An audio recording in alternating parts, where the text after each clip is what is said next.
திலீப் மோகன்லால் நடிப்புல மலையாளத்துல வெளியாயிருக்கிற பா பா பா காமெடி ஆக்ஷன் திரைப்படம் எப்படி இருக்குன்னு தான் இந்த வீடியோல பார்க்க போறோம். மருத்துவமனையில இருக்கும் கேரள முதல்வரான ஜோசப் தொண்டர்கள் முன்னாடி தோன்றி நான் நல்லா இருக்கேன், மாநாட்டுல கண்டிப்பா கலந்துக்குவேன் அப்படின்னு அறிவிக்கிறாரு. அதற்காக பல ஏற்பாடுகளை செஞ்சுட்டு வராங்க கமிஷனர் தேவும் அசிஸ்டன்ட் கமிஷனர் அஸ்கரும். அங்க தொண்டனாக வரும் திலீப் சிலரோட பழகி முதல்வரை கடத்திட்டு போறாரு. இதனால மொத்த மாநிலமும் பரபரப்பா இருக்க முதல்வரோட மகன் நோபல் தந்தையை காப்பாத்தணும் அப்படின்னு களத்துல இறங்குறாங்க. இன்னொரு பக்கம் தனியால முதல்வரை கடத்திட்டு செல்லும் திலீப்போட சரண்யா பொன்வண்ணனும் வழியில சேர்ந்துக்கிறாங்க. புதியவர்கள் இருக்கும் வித்தியாசமான இடத்துக்கு முதல்வரை கூட்டிட்டு போறாரு திலீப். அதோட ஒரு கேசட்டை நோபலுக்கு அனுப்பி வச்சு சவாலும் விடுறாரு. கடத்தப்பட்ட முதல்வரான ஜோசப் ஜாலியா இருக்கிற திலீப் கிட்ட நான் தப்பி போகணும் அப்படின்னு அவசியமே இல்ல, நீ என்னை எப்படி கடத்திட்டு வந்தியோ அதே மாதிரி என்னை கொண்டு போய் விடுற மாதிரி செய்வேன் அப்படின்னு சவால் விடுறாரு. திலீப் யாரு, அவர் ஏன் முதல்வரை கடத்தணும், அதுக்கப்புறம் என்ன ஆச்சு அப்படிங்கறதான் படத்தோட மீதி கதை.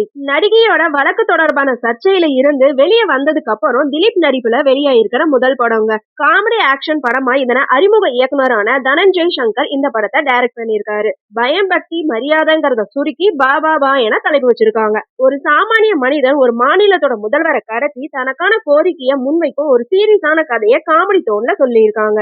அதனாலேயே படத்தோட ஆரம்பத்திலேயே நோ லாஜிக் ஒன்லி மேட்னஸ் அப்படின்னு பதிவிட்டு லாஜிக் எல்லாம் கேட்காம படத்தை மட்டும் பாருங்க அப்படின்னு சொல்லியிருக்காங்க. முதல் பாதியில சஸ்பென்ஸ் காமெடி ஆக்ஷனா விறுவிறுப்பா நகரும் திரைக்கதை இரண்டாம் பாதியில கொஞ்சம் டல்லடிக்குது. ஆனாலும் மோகன்லாலோட அறிமுகத்துக்கு அப்புறம் படம் கொஞ்சம் கலகலப்பாவே போகுது. திலீப் காமெடி ஆக்ஷன் டான்ஸ் என எல்லா ஏரியாலையும் சூப்பரா நடிச்சிருக்காரு. ஒரு சில எமோஷன் காட்சிகளையும் நல்லாவே ஸ்கோரும் பண்ணிருக்காரு. குறிப்பா போலீஸோட சண்டையிடும் காட்சிகளை அதக்கலமே பண்ணிருக்காருன்னு சொல்லலாம். மேட்னஸ் கதாபாத்திரத்துக்கு அப்படியே கச்சிதமா பொருந்திருக்காரு. முதல்வராக பைஜு சந்தோஷ் மிடுக்கான நடிப்பை கொடுத்திருக்காரு. நோபிலாக வினித் ஸ்ரீனிவாசன் நெகட்டிவ் ரோல்ல மிரட்டி எடுத்திருக்காருன்னே சொல்லலாம். சிஎன் ஸ்ரீனிவாசனும் அவரும் சந்திக்கும் இடம் தியேட்டர்ல பிளாஸ்டாவே இருக்கு. அவங்களை விட நம்ம டான்ஸ் மாஸ்டர் சாண்டி தான் அதிக கைத்தட்டல வாங்கியிருக்காரு. ஆரம்பத்துல காமெடி செஞ்சு அதுக்கப்புறம் ஒரு ஆக்ஷன் காட்சியில அடிச்சு நொறுக்கியிருக்காருன்னே சொல்லலாம். கிட்டத்தட்ட 2வது ஹீரோவா அவரே ஸ்கோரும் பண்ணியிருக்காரு. சரண்யா பொன்வண்ணன், ரெடின் கிங்ஸ்லி, ரியாஸ் கானும் படத்துல இருக்காங்க.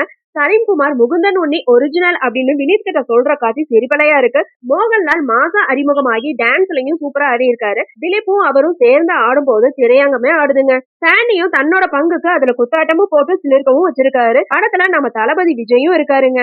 தளபதி பாய்ஸ்ல தொடங்கி அர்ஜுனோட வெள்ளு பாடல், கில்லி பாலா, கில்லி பிரதர்ஸ் என படம் முழுக்கவே அவரோட ரெஃபரன்ஸா தான் இருக்கு. சர்ப்ரைஸா ஒரு பெரிய தமிழ் நடிகர் கிளைமேக்ஸ்ல வராங்க. அவர் தனக்கே உரிய பாணியில காமெடி செஞ்சு மோகன்லால் திலீப் கிட்ட சவால் விட்டு 2ஆம் பாகத்துக்கு லீட் கொடுத்துட்டு போயிருக்காரு. கலகலப்பா படம் போனாலுமே திலீப்போட பிளாஷ்பேக் அந்த அளவுக்கு அழுத்தமா இல்லன்னு தான் சொல்லணும். என்னதான் நோ லாஜிக் அப்படின்னு சொன்னாலுமே சில கேள்விகளை நம்மளால கேட்காம இருக்க முடியாதுங்க. மலையாளத்துல பாலையா படம் போன்ற ஒரு மாஸ் மசாலா முயற்சியை எடுத்திருக்கிற இயக்குனர் தனஞ்சய் சங்கர் படம் அப்படின்னு கார்த்திக் சுப்ராஜ் ரெஃபரன்ஸையும் டைட்டில் வச்சிருக்காரு. அதுதான் ஏன்னு புரியலைங்க. படத்துல ஹீரோயினே இல்ல அப்படின்னு அது ஒரு குறையாவே தெரியலைங்க. ஷான் ரகுமானோட பாடல்களும் கோபி சுந்தரோட பின்னணி இசையும் சிறப்பா இருக்கு. அரோமாவோட ஒளிப்பதிவு படத்துக்கு பிளஸ்னே சொல்லலாம். பிளாஷ்பேக் இன்னும் கொஞ்சம் அழுத்தமா எடுத்திருக்கலாம். ஆக மொத்தத்துல இந்த பாபாபா குறைகள் இருந்தாலுமே ஒரு நல்ல என்டர்டைன்மெண்ட் படமா தாங்க இருக்கு. மலையாளத்துல மசாலா ஆக்ஷன் படம் பார்க்க விரும்புறவங்களுக்கு ரொம்ப பிடிக்கும். ஓகே ஃப்ரெண்ட்ஸ், நெக்ஸ்ட் வீடியோல பார்க்கலாம். இந்த வீடியோ உங்களுக்கு பிடிச்சிருந்தா லைக், ஷேர், சப்ஸ்கிரைப் பண்ணுங்க. தேங்க்யூ.